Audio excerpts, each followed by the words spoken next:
항상 저희들끼리 얘기할 때 나오는 건데 세금은 더 올라갔는데 뭐 일본 같은 데처럼 아예 흡연구역을 하던가 아니면 건물 안에다 환기 잘 되는 부스를 만들던가 뭐 점점 피는 데만 없애고서 아예 팔질 말던가.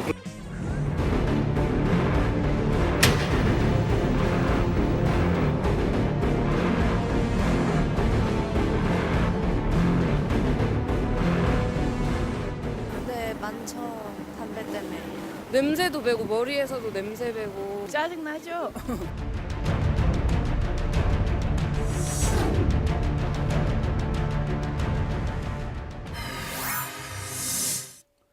매년 목표로 삼는 새해 소망 중 빠지지 않고 등장하는 것이 바로 금연입니다. 지난해 정부는 담배값 인상으로 금연을 독려한다고 했는데 그 결과 좀 실망스러웠습니다. 그런데 담배를 통해서 각종 세금을 납부하고 있는 흡연자들 입장에선 담배를 피는 일 자체가 어렵고 그러다 보니 오히려 비흡연자들과 갈등이 생긴다고 말하고 있습니다. 금연 단속이 곳곳에서 진행되는데 시민들의 생각은 어떤지 살펴봤습니다. 평균 2,500원 수준인 담뱃값을 내년 1월 1일부터 2,000원을 인상하는 방안을 추진할 계획입니다. 2015년 담배값이 인상되면서 담배 세수가 10조 5천억 원으로 전년 대비 무려 3조 6천억 원이 늘어난 것으로 발표됐습니다. 담배 세수가 느는 가운데 서울시는 금연구역, 금연거리 등 금연 정책을 강화하고 있습니다. 뿐만 아니라 2016년 4월부터는 서울시 전 지하철역 인근 10m 이내에서 흡연 시 최대 10만 원의 과태료가 부과된다고 합니다. 이처럼 길거리 흡연 단속이 강화되는 가운데 강남대로의 경우 신논현역 근처에 흡연 공간이 하나밖에 없습니다. 이곳에서는 추운 겨울 날씨에도 애연가들이 모여들어 흡연을 하고 있는 모습을 쉽게 발견할 수 있습니다. 그런데 이들의 경우 길거리 흡연이 금지되는 가운데 흡연 공간은 상대적으로 적어 담배 필 공간을 확보해줘야 한다고 주장을 하고 있습니다. 항상 저희들끼리 얘기할 때 나오는 건데 세금은 더 올라갔는데 뭐 일본 같은 데처럼 아예 흡연구역을 하던가 아니면 건물 안에다 환기 잘 되는 부스를 만들던가 뭐 점점 피는 데만 없애고서 아예 팔질 말던가 그러지도 않고. 아까 지나가면서 보니까 거의 무슨 도둑 담배 피듯이 막 골목 끝에 막 쪼그리고 앉아가지고 피고 있고 막 그러더라고요. 근데 금연 정책을 하려면은 거기에 상반되는 어떠한 조치가 따라야 되거든요. 흡연자들이 흡연을 좀 할 수 있게 흡연 시설이 딱 많이들 설치돼 있으면 서로도 윈윈하는 거 아닐까 생각이 듭니다. 강남구의 경우 금연거리가 조성되면서 금연 단속도 매일 오전 9시부터 밤 10시까지 일주일 내내 실시되고 있습니다. 길거리 흡연 단속으로 보도와 인접한 곳은 물론 시민들이 많이 다니는 거리는 담배꽁초가 없을 정도로 실효를 거두고 있습니다. 하지만 거리를 벗어나 인근 건물 사이사이로 잠시 들어가 보면 현실은 그렇지 않습니다. 건물 사이 골목에는 담배꽁초들을 쉽게 발견할 수 있었는데요. 사람들의 눈에 보이지 않는 이른바 사각지대에는 담배꽁초가 여기저기 흩어져 있습니다. 이러한 담배꽁초는 도시 미관을 해치고 있는데요. 벽면에 금연 표시가 무색할 정도입니다. 여기가 흡연 장소가 아니라고 하는데 그거 알고 여기서 피셨나요? 저는 여기가 그걸로 알고 있었거든요. 그러니까 담배꽁초만 무단으로 버리면 안 된다고. 여기 보시면 저쪽에 흡연 장소가 아니라고 되어 있거든요. 네, 근데 혹시 그거는 알고 계셨나요? 그건 몰랐어요. 그건 모르셨어요? 네. 벽에 흡연 금지 표시가 버젓이 있지만 이 표시를 제대로 보는 사람들은 없었습니다. 여기저기 건물 사이 골목에서는 흡연하는 사람을 쉽게 볼 수가 있습니다. 많은 사람이 오가는 거리는 피했지만 건물 사이에서 이처럼 여전히 흡연이 이루어지고 있었는데요. 이러다 보니 오가는 시민들의 간접 흡연 피해는 줄어들지 않는 현실인 것입니다. 아주 제한적인 장소에만 하는데요. 네. 건물 같은 경우는 건물 주인이 직접 하고, 그다음에 금연 거리 같은 데는 현재 정부에서 구청에서 해주는 거는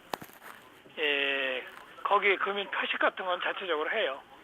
그 외에 뭐 금연 그 붓을 만든다든가 그런 건 아직은 야외는 아직 못 하고 있습니다. 흡연 부스가 제대로 마련돼 있지 않다 보니 거리의 사각지대에서는 담배를 피는 사람들을 쉽게 볼 수가 있습니다.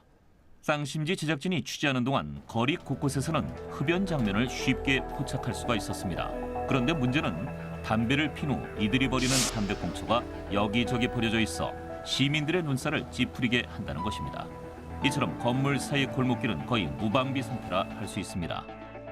단속을 해야 된다고 생각해요. 왜냐면 여기는 사람들이 많이 지나다니는 곳이니까 연기나 뭐 냄새 같은 게 나면 안 좋잖아요. 흡연 전용 구역 있잖아요. 흡연 부스라든지 그런 걸 더 많이 만들어야 길거리 다니면서 안 피지 않을까. 흡연 단속하는 건 나쁘게 생각하진 않거든요. 왜냐하면 담배를 안 피는 사람들은 그런 이제 흡연을 하게 되면 피해를 받으니까. 예. 옆에 사람까지 피해를 주는 거 아닙니까? 그죠? 그 거리에 다니면서 피는 건 진짜 단속해야 된다고 생각해요.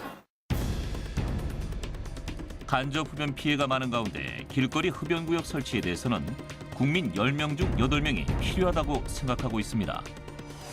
국민건강증진법이 뭐 어떤 단속에 그리고 규제 그리고 못하게 하는 어떤 강제 조치 이런 거에 초점이 맞춰지다 보니까 계속적으로 뭐랄까 두 개의 기본권이 충돌하는 것을 오히려 단속으로만 일관하는 것 이런 것이 잘못됐다고 보고요. 이런 것들은 좀 개선돼야 되고 앞으로 계속 논의를 하고 어떻게 하면 같이 풀어나가야 되느냐 이런 방향으로 다시 한번 잡아야 되지 않겠느냐 생각을 하고 있습니다. 네, 방금 보셨듯이 길거리 흡연에 대해서 이 애연가들은 흡연 부스 설치를 가장 원하고 있습니다. 오늘 이와 관련해서 한국담배소비자협회 최비호 정책부장 스튜디오에 모셔서 함께 얘기를 나눠보겠습니다. 네, 안녕하십니까? 안녕하세요. 네, 먼저 이 한국담배소비자협회라고 하니까 혹시 담배를 피는 사람들만을 위한 모임이 아닌가라는 생각이 드는데 어떤 단체인지 좀 소개를 부탁드리겠습니다. 우리 단체는 창립한 지 24년이 됐어요. 네. 92년도에 처음으로 창립을 해서 그때는 이제 담배 문화 운동 관련한 그런 운동만 했었는데 네. 지금은 청소년들의 흡연 문제라든가 여성들의 흡연 문제 이런 것들 금연으로 유도하는 거 그다음에 오히려 지금 금연 정책이 너무 강화되다 보니까 기본적으로 지켜야 될 흡연자들을 위한 권리 이런 것을 조금이나마 균형성 있게 보장해 달라고 입법기관이나 행정기관이 계속 진정을 하고 있는 공공시민단체라고 할 수 있겠습니다. 네. 그러니까 단순히 이제 흡연자들만을 위한 단체는 아니다. 그리고 네, 금연에 대한 부분도 많이 고려를 하고 있는 단체다 이렇게 볼 수 있겠는데요. 현재의 금연 정책이 보면 대부분 단속 위주로 운영이 되고 있어요. 이러한 정책 방향에 대해서는 어떻게 보시는지요? 단속, 그러니까 금연을 위해서라면 당연히 단속을 해야 되겠죠. 그렇지만 이제 단속하는 기준이 어쨌든 너무 과도하게 그리고 흡연자가 요구하는 최소한의 사항에 대해서 기교이루어지지 못하고 있다 보니까 이것은 단속을 지나서 개인적인 침해까지도 가고 있다고 보고 있거든요. 네. 그렇기 때문에 이런 것들은 조금 더 좀 균형적인 발전 또 이런 것들을 위해서라도 좀 더 고려를 해봐야 된다고 생각하고 있어요. 네. 저 같은 경우에는 이제 한 10년 전 정도에 이제 담배를 끊은 상태라서 이제 담배 연기가 굉장히 좀 멀리하고 싶은 부분인데요. 이렇게 이제 담배 연기를 싫어하는 사람들 같은 경우에 그러한 권리도 사실 좀 보장해 주기 위해서 이러한 단속 정책이 실시가 된다라고 보는데 그러한 그 담배를 싫어할 수 있는 권리 또 분명히 보장돼야 될 것 같은데 어떻게 보시는지요? 뭐 우리 법에서는 일단 기본적으로 두 가지 권리, 그러니까 즉 기본권이라고 할 수 있는 흡연권하고 혐언권, 그러니까 건강권이라고 요즘 얘기하는데요. 이 두 가지를 다 존중을 하고 있습니다. 다만 타인의 건강을 침해하지 않은 범위 내에서 흡연권이 인정을 한다라고 되어 있는데요. 당연히 이제 담배를 피우시는 분들이 최소한의 담배 피는 이제 예의, 그러니까 예절에 대해서 좀 더 생각을 해봐야 되는데 우리나라 그 법 규제상에 보면 그러한 예의조차 지킬 수 없게끔 너무 강제를 하고 있어요. 즉 필 수 있는 공간은 너무 없고 또 그러다 보니까 어쩔 수 없이 아무 데서나 피울 수밖에 없고 또 그러면 뭐 법 규제를 어길 수밖에 없고 그래서 계속적으로 이러한 두 개의 기본권에 대한 충돌이 계속적으로 뭐 갈등의 폭이 넓어지고 계속 깊어지고 있는데 우리 사회 특히 이제 사회 규범을 제정하고 하고 있는 행정기관이나 입법기관에서는 이런 것들에 대한 조정 역할을 제대로 하지 않고 있다. 이게 가장 문제라고 볼 수 있습니다. 네, 이 기본권 충돌을 얘기를 하셨는데 이 담배를 마음대로 필 수 있는 흡연권 그리고 그 담배 연기에서 벗어나고 싶은 혐연권 이 두 가지 권리가 이제 충돌을 하고 있습니다. 실제로 이제 담배를 피시는 분들이 가장 요구하고 있는 것은 흡연 부스입니다. 흡연 부스의 실제 현재 상황 어떤지 영상을 준비했습니다. 길거리 흡연 단속이 이루어지고 있는 가운데 현재 운영 중인 흡연 부스를 찾아가 봤습니다. 지하철 2호선 을지로 입구역에는 흡연 부스가 설치돼 있었는데요. 평일 낮인데도 많은 애용가들이 흡연 부스를 이용해 편하게 담배를 피고 있었습니다. 보기만 해도 잘 관리가 되고 있는 것을 엿볼 수 있었습니다. 을지로입구역 입구 쪽이 아무래도 금연거리도 조성돼 있고 기존에 흡연자들이 많아서 흡연으로 인한 민원도 많은 지역이었습니다. 그래서 흡연권과 이제 혐연권을 같이 조화할 수 있는 공간을 만드는 차원에서 흡연 부스를 설치하게 되었습니다. 또 다른 흡연 부스가 설치된 곳을 가봤습니다. 바로 건대 입구역 앞에 있는 흡연 부스인데요. 보기에도 규모가 작은 흡연 부스였는데 애용가들은 이곳에서 흡연을 하고 있었습니다. 아무래도 여기서 밖에서 담배 피는 사람이 줄었으니까 아무래도 간접 흡연도 줄어들고 차라리 입구에 있는 게 나은 것 같아요. 아무래도 좀 덜하겠죠. 길거리에서 그냥 피는 것보다는. 이게 생겨서 오히려 다행이라고 생각해요. 왜냐면 여기서 그냥 다들 폈거든요. 근데 이거 생기면서 그래도 여기서 피는 사람은 줄어들었으니까 흡연 부스 같은 거는 많이 생겨야 된다고 생각해요. 애용가들이 흡연 부스를 이용하게 되면서 좋아진 점이라면 길거리 간접 흡연 피해가 줄어들고 거리에 담배 꽁초가 많이 사라졌음을 쉽게 느낄 수가 있었습니다. 하지만 애용가들은 여전히 흡연 부스가 적다고 주장하고 있습니다. 현재 서울시에서 합법적인 실외 흡연 공간은 29곳밖에 안 된다고 합니다. 네, 저희가 이제 이 흡연 부스와 관련해서 조사를 좀 해보니까 서울 시내 29개가 있다라고 이제 조사가 됐는데 이게 공식적으로 집계가 된 건가요? 이게? 일단 서울시에서 공식적으로 발표를 아마 꺼리고 있는 것으로 알고 있고 저희들도 계속 그 자료를 요구했었어요. 그러나 이제 그 얼마 전에 이제 언론 보도에 나오기 시작한 거거든요. 만약에 이제 29곳이라고 하는데 그 중에서도 저희 단체가 기증한 곳이 3군데예요. 나머지는 다 민간 자본, 특히 뭐 민간 사업자를 위탁한 형태로 해서 운영되는 것들이 다 흡연 구역이고 흡연실이거든요. 네. 그러나 서울시의 전체 인구수가 1,020만 명 정도 돼요. 2014년도 기준. 네. 그 중에서 성인, 즉 선거권을 갖고 있는 19세 이상 성인의 비율이 한 845만 명 정도 됩니다. 네. 그리고 서울시에서 발표한 작년에 이제 흡연 인구, 성인 흡연율을 보면 21.5% 정도 돼요. 그렇기 때문에 담배를 실질적으로 서울시에서 피고 있는 서울시의 인구는 한 230만 명 정도 됩니다. 네. 230만 명 정도 되는 그 흡연하시는 분들이 29곳의 흡연실을 이용한다? 그건 상당히 문제가 있고요. 가까운 그 서울역 보시면 하루에 유동인구가 한 10만 정도 됩니다. 거기에 서울역 광장에 2군데의 흡연실이 있거든요. 네. 지금같이 춥고 비가 오거나 눈이 많이 오는 날엔 흡연실을 이용할 수가 없어요. 너무 협소하고 제대로 공기 정화 시설이 안 되다 보니까 한 30명 정도 이용하시면 한 20명은 다 밖에서 핍니다. 그리고 실질적으로 단속도 이루어지지 않고 있기 때문에 상당히 흡연하시는 분도 불편하고 그 옆을 지나시는 다른 비흡연자분들도 간접 흡연의 피해를 계속 호소를 하고 그러다 보니까 제대로 이루어지는 곳은 한 군데도 없다 이렇게 생각이 될 수밖에 없죠. 지난해 이제 정부가 담배값을 인상을 하면서 굉장히 많은 세금이 포함이 되어 있지 않습니까? 네네. 그렇다면 그 세금들의 상당 부분을 이렇게 뭐 흡연 부스를 설치한다거나 이런 쪽에 쓰이면 좋을 것 같은데 실제로 그렇지 않은가 봅니다. 네, 실제로 그렇지 않아요.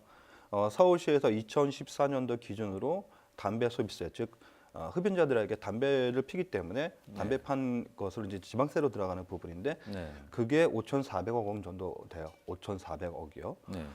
그러나 이제 2015년도 작년부터 담배 소비세가 기존에 2,500원짜리 담배에 645원이었는데 그게 4,500원을 오르면서 1,007원이 됐어요.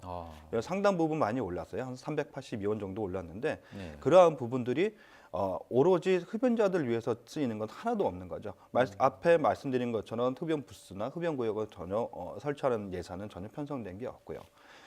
다만 여기서 말씀드리고 싶은 건 절대적인 담배 판매량이 기존에 원래 상당히 많이 줄었어요. 줄긴 했는데 2015년도 9월 달 정도부터는 서서히 회복이 되기 시작하느니 이제 지금은 예전에 담배 판매는 거의 회복됐다는 게 지금 알려진 사람들이 다 알고 있는 사실이거든요. 담배값 인상으로 그렇죠. 줄어든 거는 정말 일시적인 현상이었다. 일시적으로 잠깐 이제 월 초에 2012년도 1월 달, 2월 달 그때는 이제 금연이라든가 아니면 뭐 재고 판매된 그런 것 때문에 단지 담배 판매량이 많이 줄었었는데 이제 올해는 다 회복이 됐다는 것이 다 알려진 사실입니다. 그렇게 증액된 세수를 흡연자들을 위해서 흡연 구역이라든가 흡연 부스라든가 그런 것들을 좀 써달라 그런 계속 주장을 하고 있는 거죠. 좀 궁금해요. 이게 국내에서는 이 금연 열풍으로 인해서 흡연자들이 한쪽으로 몰리고 있고 그러다 보니 이제 흡연 부스라는 게 생겨났는데 해외 같은 경우는 어떻습니까? 해외에도 이런 흡연 부스 같은 시설들이 있습니까? 상당히 다양한 형태로 다양하게 많은 곳에 설치가 되어 있어요. 가까운 나라의 일본 같은 경우는 상대적으로 좀 흡연이 좀 자유롭게 인정되는 나라 중에 하나였습니다. 하지만 이제 2001년도부터 길거리 보행 중 금연이 전격적으로 시작될 정도로 상당히 지방자치 중심으로 해서 많이 이루어지고 있어요. 하지만 금지뿐만 아니라 필 수 있는 공간도 같이 마련해주고 그것을 공동의 사회적인 문제로 인식하면서 지방자치단체장이나 주변의 상인들 그리고 정치인들 이런 각계가 같이 모여서 어떻게 하면 두 개의 기본권이 같이 상생하고 조화를 이루면서 서로 간에 피해를 주지 않을 수 있을까 이런 것부터 기초를 해서 시작이 돼요. 그러다 보니까 어디를 가도 야외 오픈형 흡연 구역이라든가 실내 같은 경우에는 미리 공조시설부터 흡연실이 설치되어 있다든가 그런 것들이 아주 기초부터 탄탄하게 되어 있다는 것이 우리나라하고 큰 차이점이라고 할 수 있겠습니다. 단순히 이제 국내에만 이런 금연 열풍이 있는 것이 아니라 전 세계적으로 담배를 피는 사람과 그렇지 않은 사람을 이렇게 좀 구분하는 부분은 좀 세계적인 흐름이다 이렇게 볼 수도 있겠네요. 네, 그렇죠. 어떻습니까? 이게 길거리 흡연 단속이 이제 강화가 많이 되고 있는데 가장 고민스러운 게 흡연하신 분들이 말씀하신 것처럼 담배를 필 공간이 없다라는 거거든요. 그런데 단속은 강화를 하고 있어요. 이런 정책적 방향에 대해서는 어떻게 변화를 주실 계획이신지. 계속적으로 이제 규제가 너무나 강화되다 보니까 흡연하시는 분들이 이제 어떤 사회적으로 통념관념 그러니까 흡연하시는 분들이 마치 같이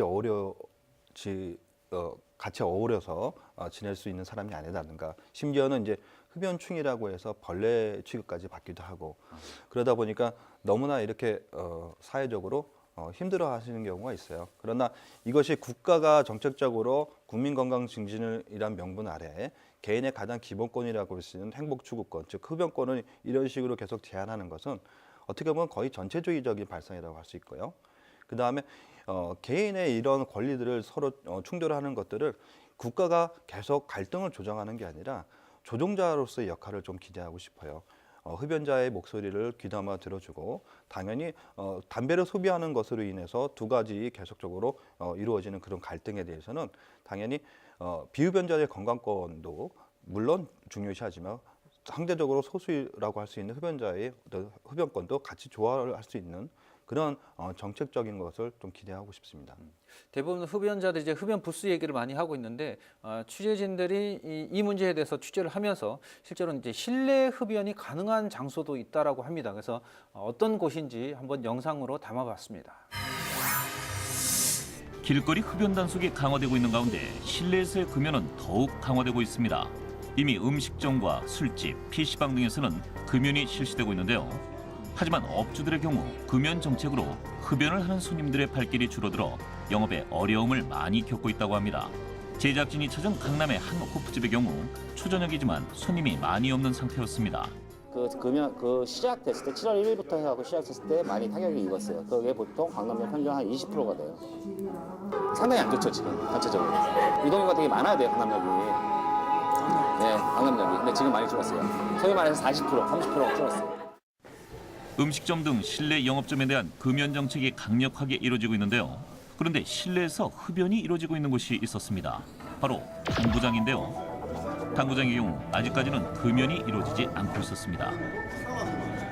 80~90%는 흡연자분들이라고 볼 수 있거든요. 솔직히 게임 중에 피우시기 때문에 그거에 대한 조치는 필요하다고는 생각해요. 당구장 주인의 말처럼 당구장을 찾는 많은 사람들이 흡연을 하고 있어서 금연을 하라고 할 수 없는 상황이라고 합니다. 그러니까 필 공간을 만들어 놓고 차라리 펴라 하면 훨씬 그게 더 낫죠. 필 공간이 많이 부족하시다고 생각하시죠? 많이 부족하죠. 실내 금연 정책이 강력하게 실시되면서 업주들은 보육지책으로 흡연 공간을 확보하고 손님을 끌고 있는데요. 제작진이 찾은 강남의 한 술집에서는 흡연을 하는 손님들을 쉽게 볼 수가 있었습니다. 그렇다면 이들은 어떻게 실내 공간에서 흡연이 가능한지 궁금해졌습니다. 저희 호프 업체 일반적으로는 일반 음식점으로 돼 있어요. 업태는 호프 소주예요. 업태가 근데 일종 술도 팔지만은 그러니까 유흥주점이라고 그러죠.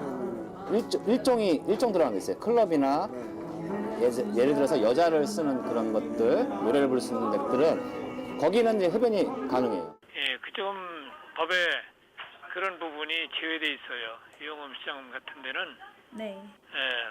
단속 대상이 아닌 걸로 빠져 있습니다. 이처럼 정부와 지자체의 강력한 금연 정책이 실시되고 있지만 현실에서는 많은 차이가 있었습니다. 흡연자들의 흡연권 그리고 업주들의 경영난을 호소하는 목소리까지. 그렇다면 과연 금연 단속만이 능사일까요? 이에 대한 제대로 된 대책이 필요할 것 같습니다. 네, 이 영상을 보니까 유흥업소는 되고 일반 음식점은 안 된다. 똑같은 건물인데 이 가게는 되고 이 가게는 안 된다. 잘 이해가 안 됩니다. 이게 분명히 불만이 많을 거라고 보는데요. 어떻습니까? 이제 금연 구역으로 지정하는 거에 있어서 이제 국민건강증진법 제9조 사항 24호로 보면 말씀하신 것은 일반 음식점 영업소, 그다음에 휴게업 음식점 영업소, 그다음에 제과점 영업소 이렇게 규정이 되어 있어요. 그러다 보니까 서민들이 많이 이용하는 그러니까 퇴근 시간 후에 뭐 술을 한잔 하신다든지 아니면 미팅이 있어서 커피 전문점을 이용한다든지 호프집이라든지 이런 곳은 전체적으로 다 금연이 지금 시행하고 있습니다. 작년부터 이제 면적에 상관없이 전체 실내를 금연구역으로 지정하고 있는데 네. 그러다 보니까 서민들이 이용하기도 너무 불편하고 또 흡연자들 중심, 그러니까 야간 시간대 담배 피시는 분들이 좀 많으시잖아요. 네. 그런 분들이 자주 이용하시는 그런 업소의 주인들은 매출이 상당 부분 많이 영향이 있다고 계속 얘기하고 있고 네, 실질적으로 저희가 한 2년간 조사를 해보니까 매출에 영향을 받는다고 하시는 분들이 거의 20%가 넘습니다. 매출액도 한 15%씩 점점 더 줄었고요. 그리고 장기적인 경제 침체고 내수 불황 이런 것까지 겹치다 보니까 계속적으로 자영업자들이 폐업하는 경우가 많아요. 소상공인들이 너무 살기가 어려워졌어요. 네. 특히 담배 규제하고 맞물려서 더욱더 힘들지 않을까. 상대적으로 오히려 유흥지점, 즉 간단하게 말해서 룸사롱 같은 곳 이런 것들은 물론 이제 과세 부분이 조금 더 세긴 하지만 어떤 그 중과세 부분에 대해서 좀 더 완화할 수 있는 그런 조치를 취한다면 그렇게 서민들이 많이 이용하는 일반 음식점들과 거의 똑같거든요. 그렇기 때문에 그쪽을 이용하시는 분들 어쩔 수 없이 서민들보다 좀 돈이 여유가 있으신 분들은 거기서 마음대로 실내에서 담배도 필 수 있고 또 업주들도 그런 사람들이 많이 오기 때문에 또 돈도 더 많이 벌고 그렇기 때문에 좀 더 불평등이 심화되지 않나 이렇게 생각이 되고 있습니다. 그런 부분도 사실 뭐 사회적 불평등의 하나다 이렇게 인식을 하시는 거고. 네, 그렇습니다. 비흡연자인 제 입장에서는 사실 제 담배 피시는 분들이 사실 멀리 있으면 가장 좋거든요. 그런데 이렇게 단속 또는 뭐 불평등한 정책, 금연 정책에 대해서는 사실 좀 문제가 있다라고 판단합니다. 단도직입적으로 여쭤볼게요. 네네. 금연 정책 어떻게 바뀌었으면 하십니까? 좀 전반적으로 다 수술을 해야 될 정도라고 볼 수 있습니다. 그러니까 예를 들어서 금연이라는 것을 마치 절대적인 선인 것처럼 국가가 계속 정책적으로 금연 정책을 강력하게 밀어붙이는 그 의지에 대해서 흡연자를 지금 다 이해를 못하고 있어요. 뿐만 아니라 비흡연자분들도 간접금연 피해에 대해서 거의 줄어들지 않고 있기 때문에 공감을 하지 못하고 있고 그러다 보니까 국민건강증진을 위해서 담배값 인상을 한다든가 금연구역을 확대한다든가 또 담배 값에 경고그림을 넣는다든가 이러한 비가격이든 가격 정책이든 국가가 하고 있는 금연 정책에 대해서 다들 이제는 믿지 않고 동조하지 않는 상황이에요. 금연이란 것은 흡연자가 금연을 해야 되는 거거든요. 흡연자를 움직일 수 없는 그런 금연 정책들은 절대로 금연 정책이라 할 수 없고 행정 편의주의식 그다음에 어떤 한 가지만 강권하는 그런 우리 민주 사회에서는 볼 수 없는 그런 조치들 이런 것들은 다시 한번 고려를 해야 되고 앞으로 이제 총선도 남았고 뭐 대선도 남았는데 이런 것들을 좀 더 고려해주는 이런 사항들 그래서 정치인들이나 어떤 행정기관에서도 좀 더 올바르게 상생하고 좋아할 수 있는 이런 법안들 그다음에 행정 조치가 계속적으로 이루어지고 개선되어야 된다고 생각하고 있습니다. 네. 보통 일반적으로 이 금연 정책하면 비흡연자들의 입장에서 많이 이루어지기 마련입니다. 그런데 오늘은 흡연자들의 권리 그리고 흡연자들이 내는 세금에 대해서 다시 한번 제대로 쓰여지는 것이 어떤가 하는 입장에서 오늘 프로그램을 꾸며봤습니다. 지금까지 한국담배소비자협회 최비호 정책부장님이었습니다. 감사합니다. 감사합니다.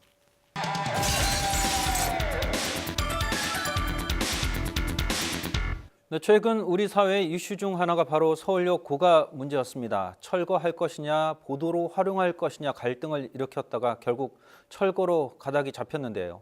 전반적으로는 고가 철거가 사회적인 흐름으로 인식이 되고 있습니다. 아현고가, 약수고가가 철거되고 주변 변화를 보면 긍정적으로 받아들일만 합니다. 하지만 여전히 고가도로 우리 곁에 많이 남아 있습니다.